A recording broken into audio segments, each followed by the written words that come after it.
Next, we'll look at the setup of miscellaneous code.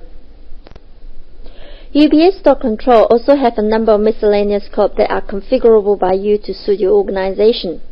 To configure those code, you go into Maintenance and select Miscellaneous File. Now we've looked at Category and Grouped. We'll come back to Service Maintenance later on. But Location, Area, Agent, all these are various different codes that you can configure to suit your specific requirements. Now for the purpose of this tutorial, I'm just going to show you how to set up your location code. So when you bring up your location maintenance, you press Add and you are now able to set up your code. Say for example, I'm going to set up two locations, one called US, which is your upstairs storeroom, and I have the option to specify the address of this storeroom. So in this case, I'm going to enter as 85 Jalan Kuching in KL. Okay, once I've done that, I just press Save. And the other location that I'm going to set up is a DS, which is a downstairs storeroom. And again, it is at 85 Jalan Kuching in KL. Now this gives you the option to set up as many number of locations as you need. Now once you've done that, you press Exit.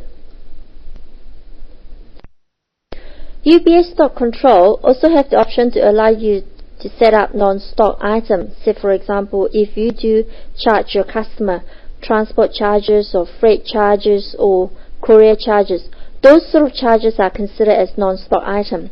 To set up those, you go into Maintenance, and the Miscellaneous File, you select Service Maintenance.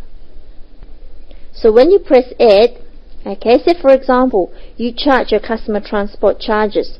So in order to include your transport charges in your respective document to your customer, say for example on your deal or on your invoice, you set up a service type called Transport with a description of transport. Now all income or all money received from your transport charges will be posted to a GL account. So in this case, we'll post it to your sales account of 5100 for both your credit sales and your cash sale. Now sales return for purposes of services is irrelevant, so we'll leave the account code 0. For purchases, so this is where if your supplier charge you transport cost for delivering the goods to you, so the money you pay for transport is actually considered as expenditure. So in this case, we will post it to our account 9100, and for purchase return, we will leave it as 0.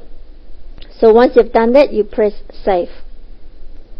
So similarly, you can use the same facility here to set up courier charges or any other charges that you wanted to pass on to your customer. So once you've done that, you press Exit.